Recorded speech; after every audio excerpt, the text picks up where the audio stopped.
Samele wanti ne vaengo le taiao le ua awhatonu le itula e ono I le tautumala unanga ni se fongo Samoa tu ipile nei fo I taiao manuia. Ia, taiao au le taiao matago fie. Ia, le ua tātu toi al whai mai ai. Ia, I whangunga le o le nei a sa fau. Ia, le ua tātu se malunga le tātu pot lami Talofa Samoa I le nei taiao. Ia, whai intu inatu. Ia, ona o leanga le langang soma alu simai le bulenga ma le ufai ngā wenga. Ia, ale kamani supermarket ia a maui sa le ufi. Mana ia I o le whi au moli mai le tātou a sauni ngā lotu le nei tai ao. Ia I whalitantu nunga mana manatu. Ia, o le ala lea e te tāmua muai a tātou wha salunga. Ia I le langi, ina ia tō mai manuia le langi wha solo ai. Ia tātou tiu te whai. Ia ma whaiva wha wau e pe ona iai lea taimi ma le taimi le aso ma le aso. Tulanga pe ona iai wha mlianga wha le nganga lea tua. Ia I loa lausu mai le nei tai au. Ia po a lava e ngai lulu mai ai. Ia lo mafo whau ma lo fina ngalo. Ele se me te pole pia e alu mua I lea tua. Tātou wasalango tu saa lungal tātou penga te wha I langi lungo tātou tu EP Facebook page. Ia, mai se wala tātou tu EP YouTube channel. Ia, e pe ona yel nei tai au tātou wala leo. Amo lima fasfulu. Whamo iwa tasi tesimal tasi. Whamo iwa lua tesimal tasi. Mal whamo tasi o fitu tesimal wha. Ia, mai se tātou Sina Radio app. Mal tātou wala ata li TV iwa. Ia, whaatalo whātulu nei vaenga le tai au. E le malu malba ia o se tātou utunu. Mai lava I maunga lunga se ia o lava I nai whanawiti. A talo foil whawhonga tāpo I mai Amerika Samoa. E le nei tai au la salua ia te tau. Ia mai se toke lau talo wani. Loa nei tātou paanga. Ia e mafuta whawhonga bai lunga tātou penga te wha I langi. Ia wha maa lolo so I fosopo. Wha maa lolo whalau manuia. Ia lea tua wa tātou whailuai. Ia e le langi matafia e le o le tulona le langi. Ia e pe ona yaile nei tai au. E sila mai o tilu atu. Ia o lo tau whai manu atu tusa I tātou. E le anga le ma le lofa whasoa lo tātou tua. Ia matala toi whai mo le tātou leina telefoni. Ia tātou poklamba sani lua ta si whalo o ma lua ta si whalo lua. Ia mo le tātou whawhilai mo le tātou whatalofa. E le nei vaenga le taia. Au sili lava I le tātou poklamba Talofa Samoa. Ia o a mai oi. O le usili na o a mai oi. O a mai oi le nei tai au. Ia, a talawanto le sunga ia whaftai a mosa. Ia, manuia o whaiva le nei a sa fau. Lo mafuta mai male ainga I nai mele pone a Australia. Whaftai tele lau sunga whaftai a mosa. Manuia tele whaiva matiute.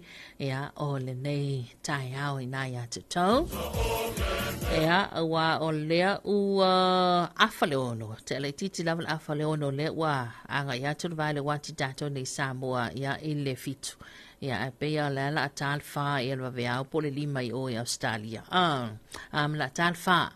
Ea, ua e whaisina wawe te isi o tātou luna winga. Tua I wawe usu te le lisunga whaftai amosa. Ea, vea lawal vaenga nai te mafuta mai ai. Good morning, good afternoon, good evening. Ia, ua isi tawilinga o le nei lalo langi lo e so I fua mo tātou whiawhia ai. Ia, o nisi la ua anga atu ma tāpena le lancho o le auli. A talo whatua I le sunga se ula me tutisi. Ia, mai se whalwhatua ia se Oriana ma se lanto ainga. Ia, I nai California alwa anga la lea. Ia, o la ua tāpena lanto lunch. E ngā luenga patiute. E wawe lanto taimi. Ia, ai mua ai la tātou waso. E tu salawalama nei tātou pa anga I Amerika Samoa. Ia, e pei ona iai. Ia, le nei tai au o le asolua. Amerika Samoa lai e o tu salawa tātou. Ia, vanga nā, ia le balo tele o Amerika, ia Trump, ala nā tau vaenga. Ia, e tele vawe lanto taimi. Ia, ai tele ngese lanto waso. Ia, wapena hua ini sian tunu, o isian tunu o la ua saune whata o tuto whanga. Ia, o ni sian tunu o ia o la ua te pena foi ia le tau maftanga o le fiafi. O ni sian tunu ia lai to titi au. Ia, o tatou. Ia, o lewa to ala whai mai. Ia, I malo longa I pe ona iai. E whaltantu nunga mai ulunga le tātou porklambi.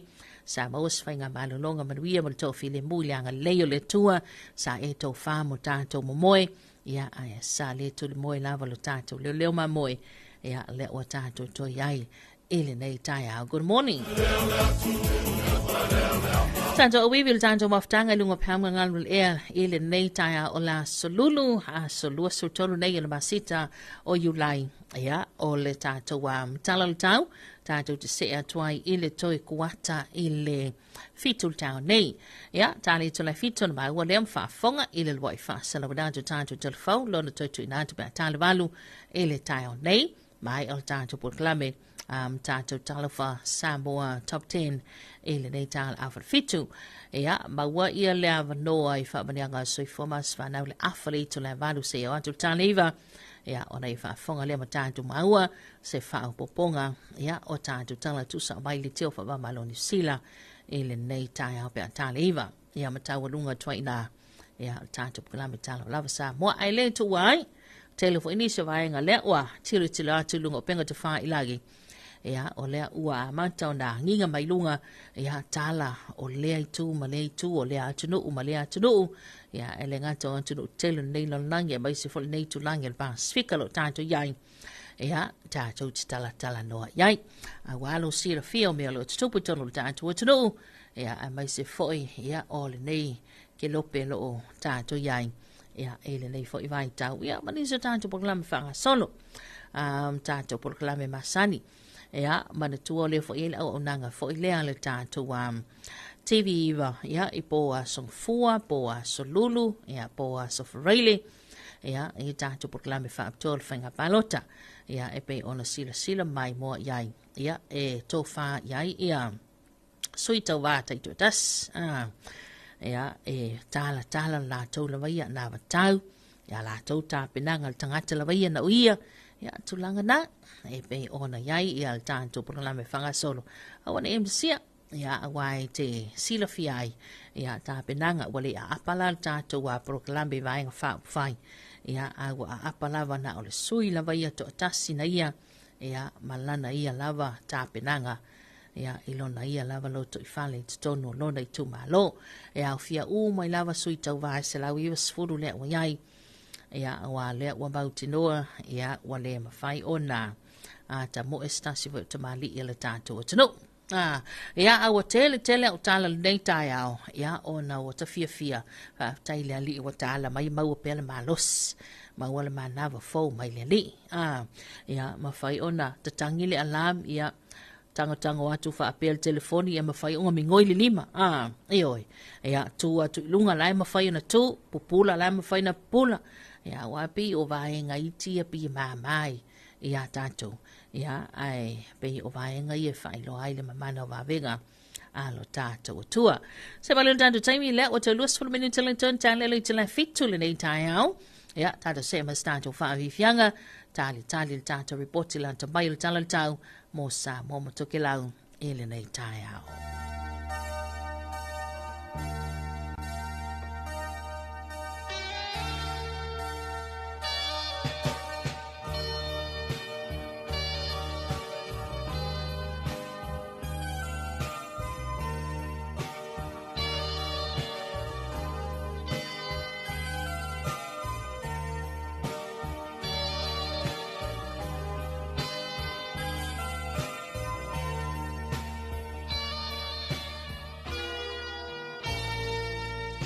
Hello again. It's good to be here next to you once more. Now I know I cannot live this lonely life without you. Maybe I was blind, but now I see the light.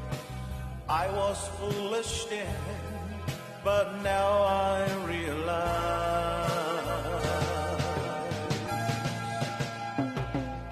'Cause loving you was all I had in mind.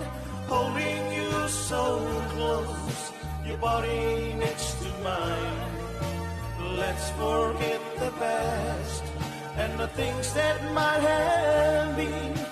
Now that we are one, so let's be friends again.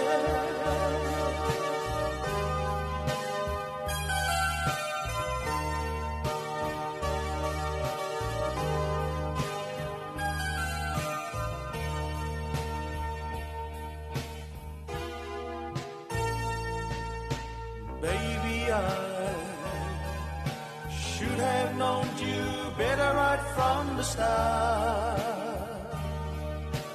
Now that I thought you'd understand every word I say,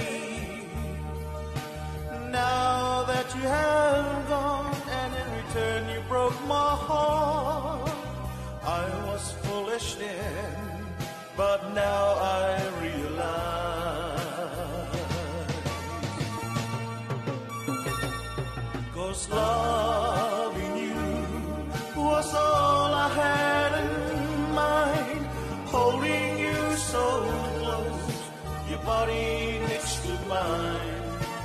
Let's forget the past and the things that might have been. Now that we are one, so let's be friends again.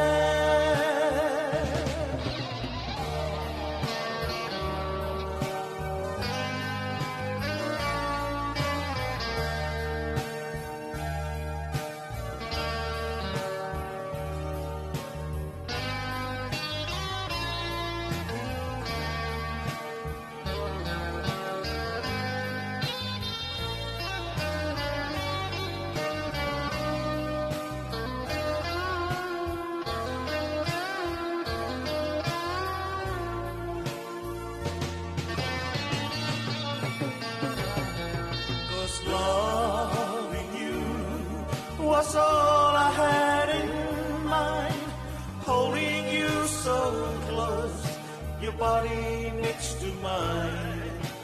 Let's forget the past and the things that might have been. Now that we are one, so let's be friends again. Let's be friends again. Let's be friends again. Let's be friends again. Fafifianga na musika so ifefilo yel ne vaenga le taiao ya mai le webesena le 5 stars ya Talofa le toto lunga leina. Talofa. Kalofai ya. O le tato leina matala atu ha mo tato wa vala au lunga tato porque la Talofa Samoa ya tato fafeilo I masani pe ona yai. Ya le nei vaenga le taiao. Ya ale o tato se mai ua tauli mai na foi. Ya le tato reporti la ta mai le talo le tau.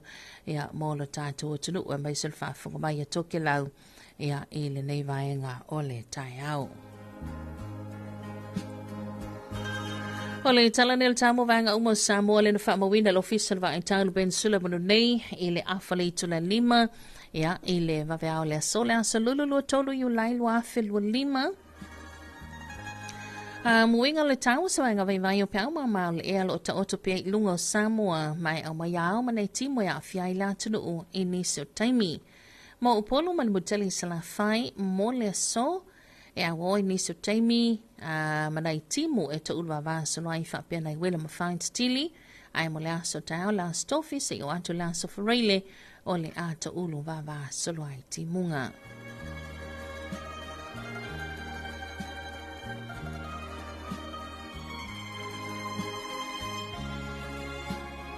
Tala le tamunga te fale le antunu ule na fa mo wina la fa lima va va nei se o lia va luanga le poa na nei. O winga le tau svanga vai o pau mamau le elo ta oto pe ilungo Samoa mai au mai au o savili le vai to lau. Savili mai mantu I sae nga ianto le matai polo savili mai I sae e a afiai o ngā sami o le atunu o.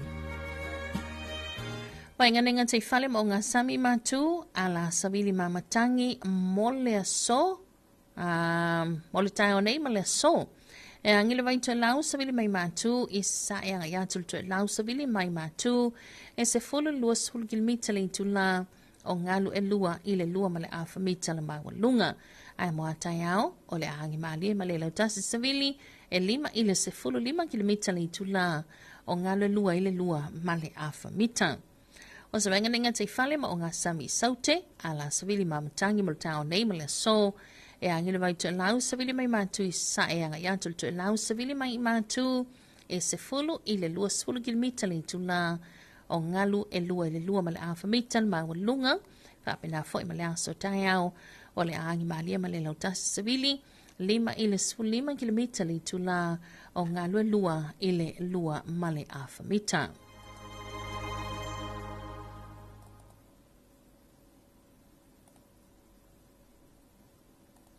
Very blessed good morning once again, Samoa. Here's our morning issue forecast issued by the Samoa Met Vision at 5:30 in this Wednesday early morning today, 23rd of July 2025. Situation and weak trough of low pressure remains within the vicinity of Samoa, with associated clouds and few showers affecting the crib at times. For both the Polu and Savaii for today, from north to northwest, Falfapia to Manono, from east to southwest, Alibata Safata Siumu to Lufanga. Cloudy periods with some isolated showers and a few thunderstorms likely. And for tomorrow, isolated showers.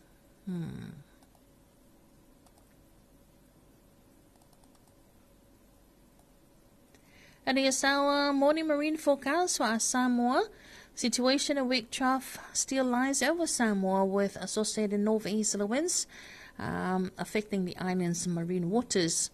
For the northern marine and coastal waters of Samoa, wind directions for today: northeast to northerly winds of 10 to 20 kilometers per hour, waves of 2 to 2.5 meters. And for tomorrow, lighter variable winds of 5 to 15 kilometers per hour, waves of 2 to 2.5 meters. And for the southern marine and coastal waters, wind directions for today: northeast to northerly winds of 10 to 20 kilometers per hour, waves of 2 to 2.5 meters. And for tomorrow, lighter variable winds of 5 to 15 kilometers per hour, and waves of 2 to 2.5 meters.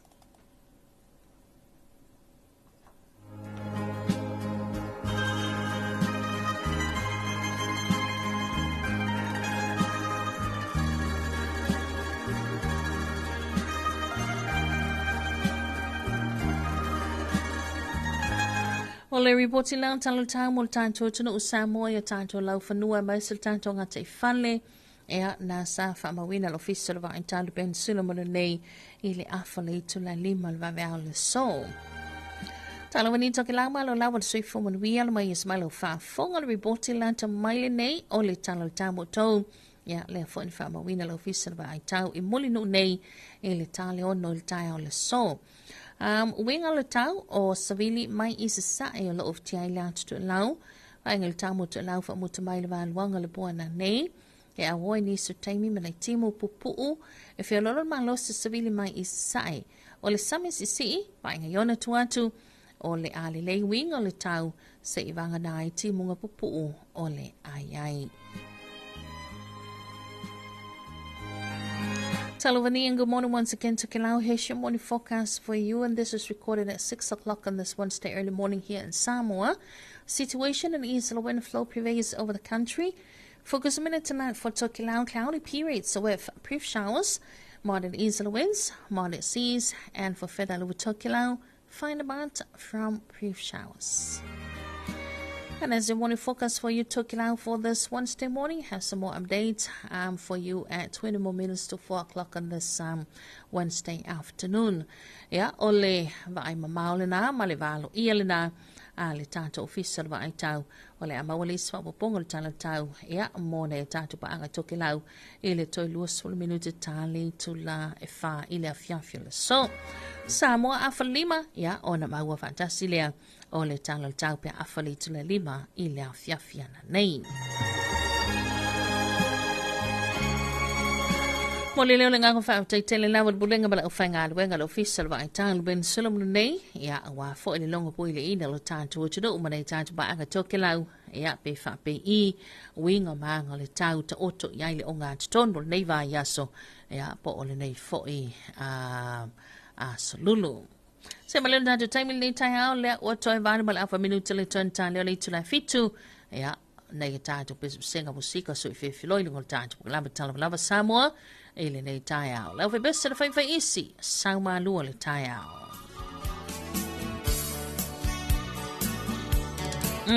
Ia, sa ito ato mua rau le tātu wala au le wanga I mai. au e ka fefe. Ia, wale le yala.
Whawhiwhenga na musika se whewhiloia nei vaenga o le tai au mai le o besele na a le whaiwhai isi ma le sau ma lu o le tai au.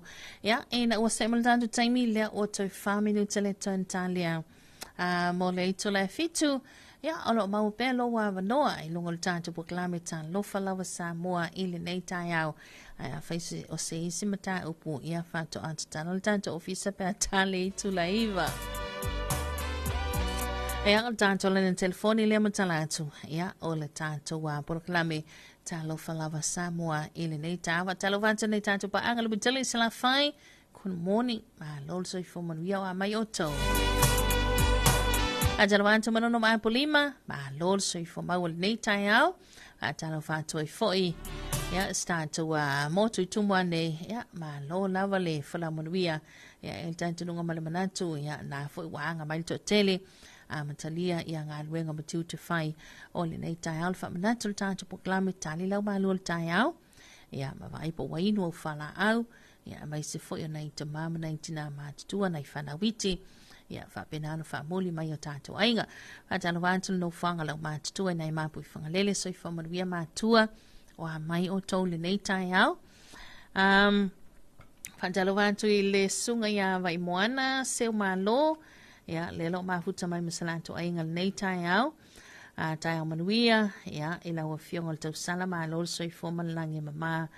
Whatalo wātu I nai o mātua I le awhio anga o lau lii. I le tamaya le apai muli anga ma sia o tina ya senani le apai ma lor so I fomalange mai a te ulua mātua. God bless. Ia, whaafta I tele vai moana maruia telefo I nei aso. Ngā luenga matiu te whai a te tau. Ia, me se loa loa. So Samoa lawa o whia lawa staffa lo au mawai. Ia, I nā tunu. Ia, ma lor so I fomanuia. E le nei fo I vaenga le tai au. Ia, a me se, ia, what's tele lawa le malulu. Mai sina te tele na malulu I nā tunu. Ia e pei o na mole mawina fo I nei mātua ma nei tau ainga. Mai sina te tele na malulu. Ia, tau tuana lo tau soifua. Whai le lei ia lava lava, ma whana whana.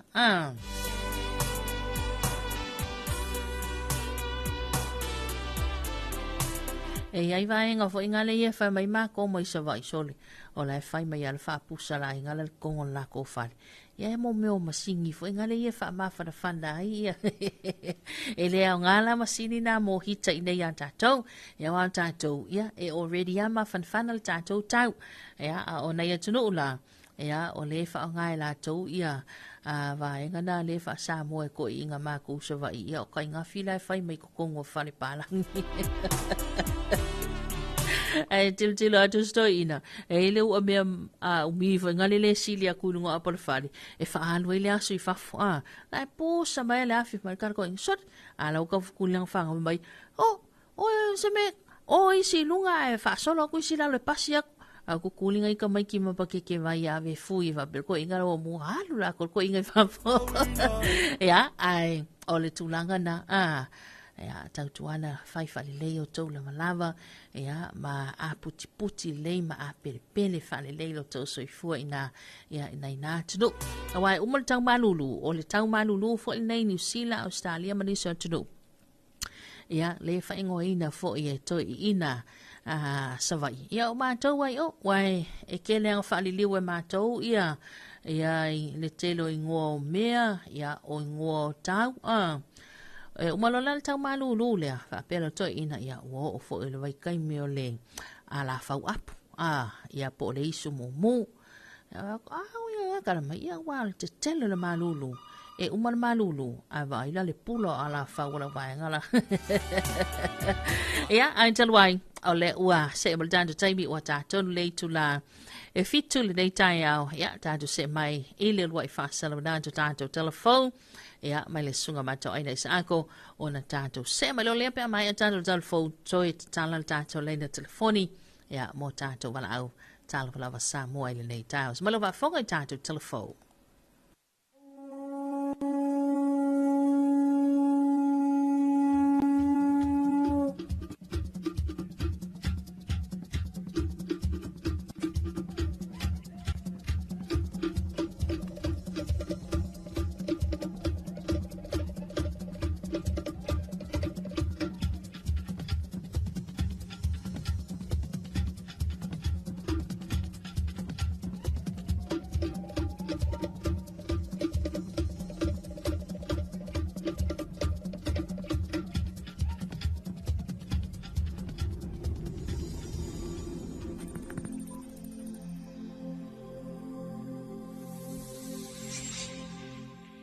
Talofa lava o talafou mai vai whanua.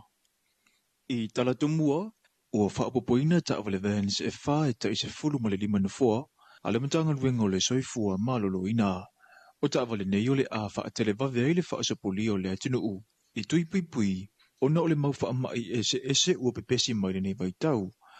O le foa i le nei o le wha ala putuputonga o le UNICEF ma le kavi, i lalo o le vaenga tolu o le poloketi o le whai o tui pui pui o le COVID se fulu ma le iwa, a toa ai ma tui pui pui ma sani e ese mai i le na, ai ua ilonga fo i le fesoasoani na whaatupe ina i le whaletupe a le lalolangi, whaatasi ai mo le kamupani a le all electoral a toa ai ma le UNOPS.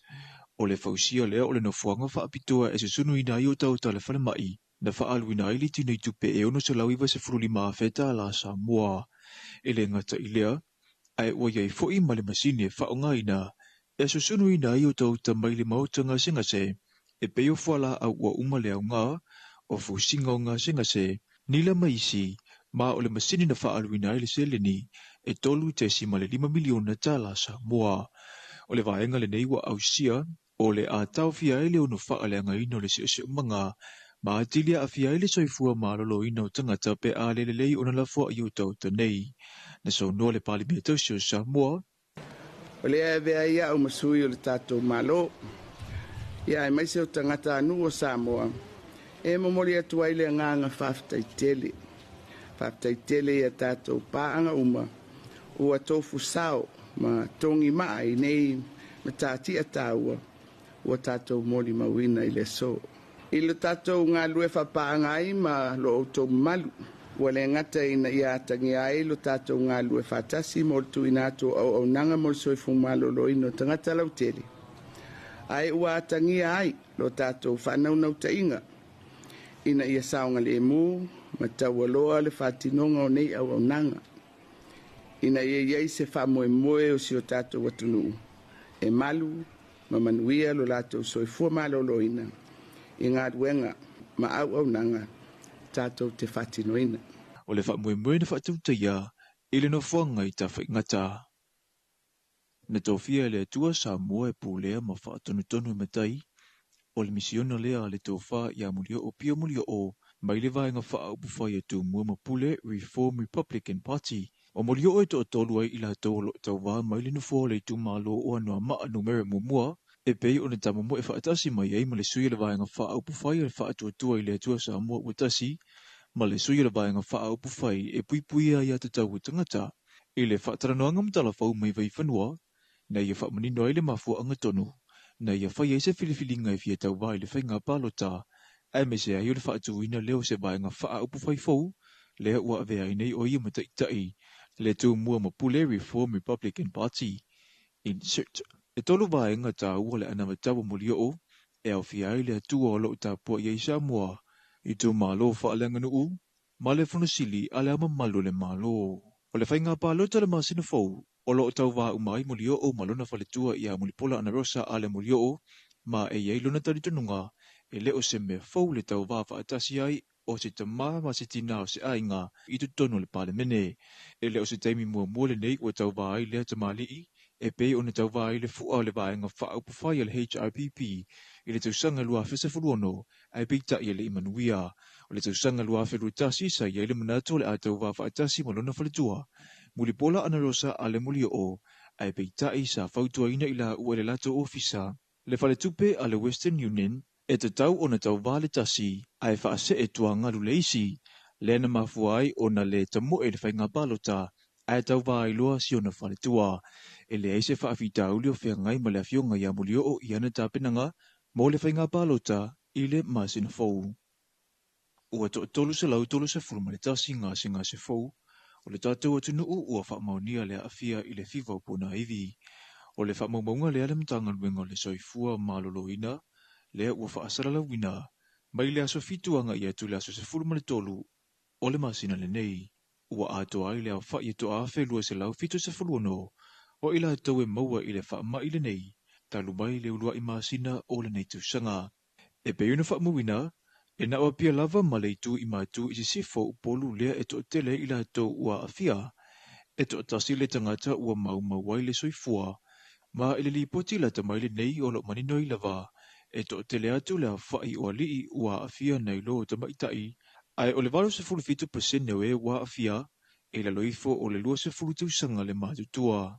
Mai i le silia i le toa afe ua whaamaunia le maua i aunga le whaamai, o le 10% o le numera na whaata o tolia i le mautanga singa sitele mo to'utua, ma le 7% ua toe tea i tua i o lātou ainga, ina ua whaasola manuia i tonga fitinga, a oanga i pe i lunga le numera o whanau talavo ua awhia i le fiva o pona iwi, o loo taamilo pia i tua le au whainga luenga le soifua malolo ina, e whangaina no fuanga tūtaulanga e meselava i a onga, i vaila au e te te atuai i le whaatupula i o le namu, i le puipuinga lava fo i o whanau a onga mai leo noa awhia, o leo loo malolo pia onga tūlanga lua le malo le tūlanga, se i vangana ai i la tau o loo i le vasenga valu i nei a onga, o loo whaawau pia a la tau a o onga, o loo whaapisa pia le mtanga luenga i whautuanga, e te tau na utangia le atinu u, ina ia puipui ai a inga, mai le nei whaamai.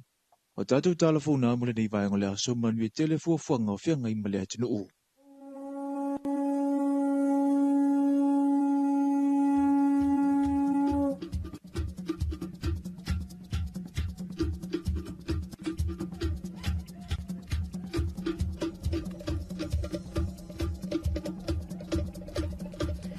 Le nau whawhonga le tātou tunu ui tātou talafau I lona lua I whaasala winātou e pei ona tāwaneina ma na sa whonga I nātou le sunga mato ai nei sa ako ia I le nei vaenga le tai au lona toi whaasala winātou I nātou ia pia tā li tula e valu I le tai au nei.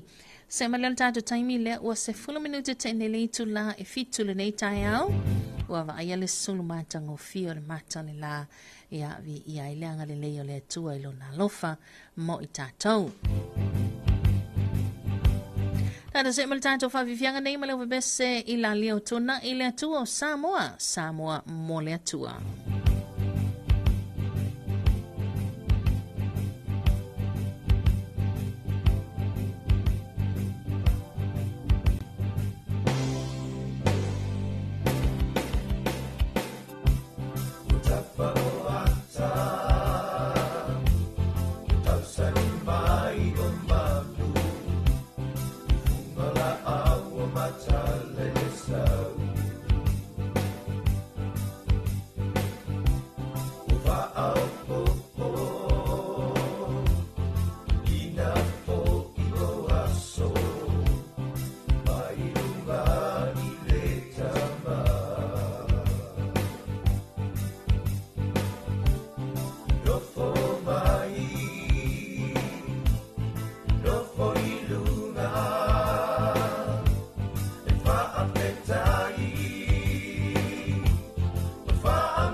Whawhiwhinga na musika sa whiwhilonga ne vaenga le tai au mai a ila leo tuana i na ua se fulu ma le 2 minuta leo te nei le itu la e fitu le tautu mala unanga le se fongo Samoa le tu ipi le nei fo i tai au o le a salulu.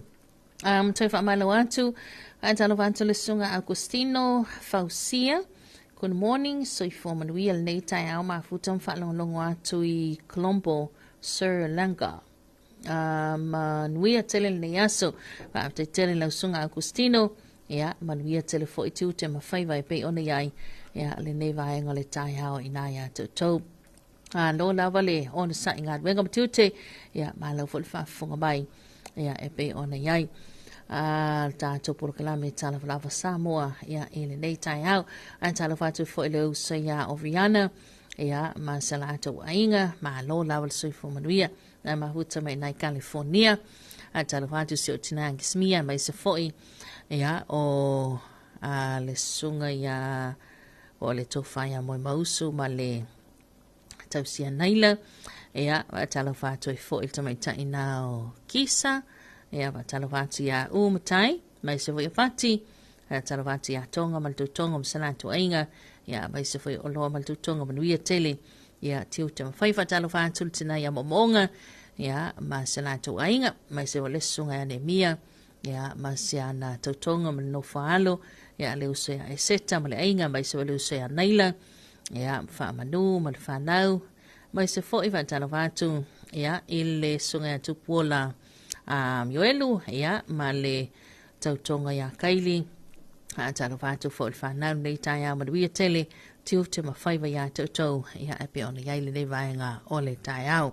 Se male tanto taimi le o to le was full family to tenele to la fitu ile nei tai au talo fo ye la to le wanga mai lunga le tele ma lo lava le soi fo manuia mai se vai nga sia sanga le lo matiute ile po na po nisi na ua manava le na manava tale ono ba na fo ila to fa to manava tale itu le valu ma lo lava lo sai ma lo nga lue.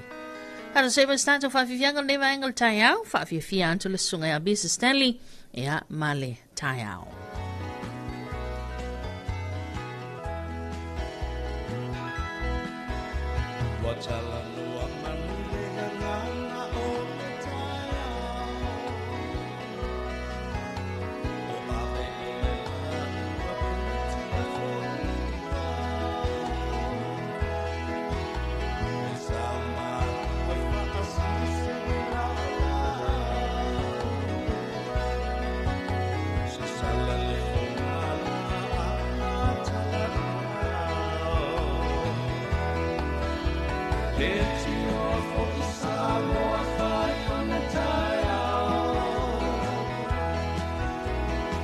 Matanga o lea so whaapoko le ola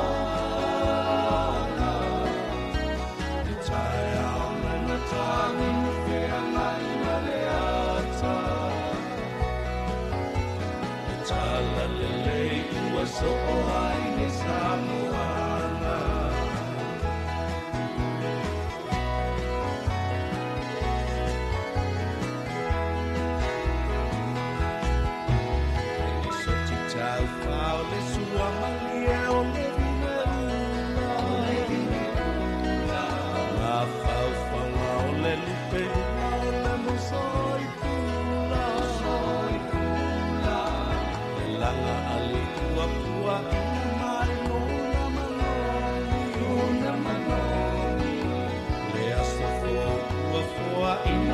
Samoa moni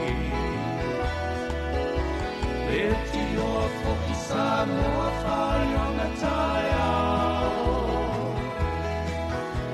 Le amatanga o lea so whaapoko le o langa Le tai au le matangi uwhea ngai ma le ata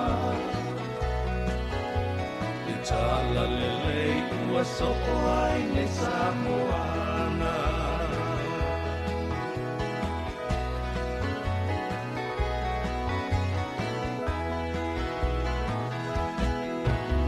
Le sau o le tai au mo mali e mauna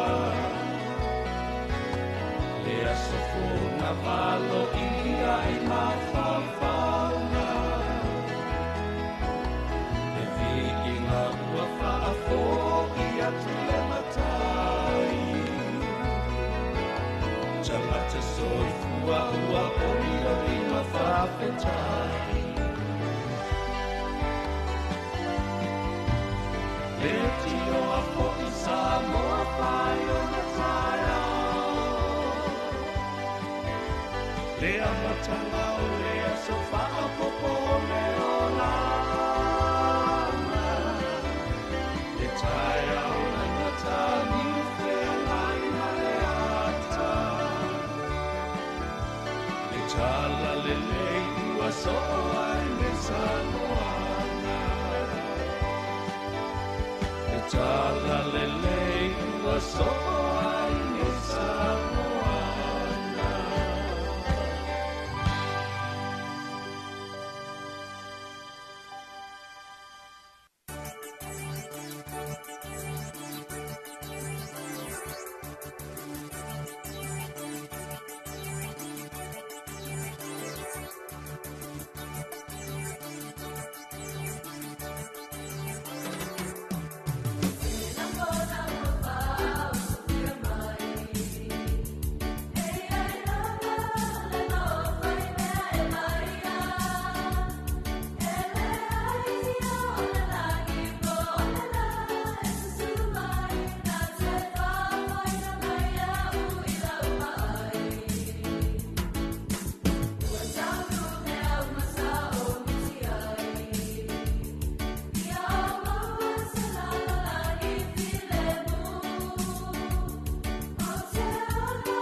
It's a fantasy, it's a baba, but when you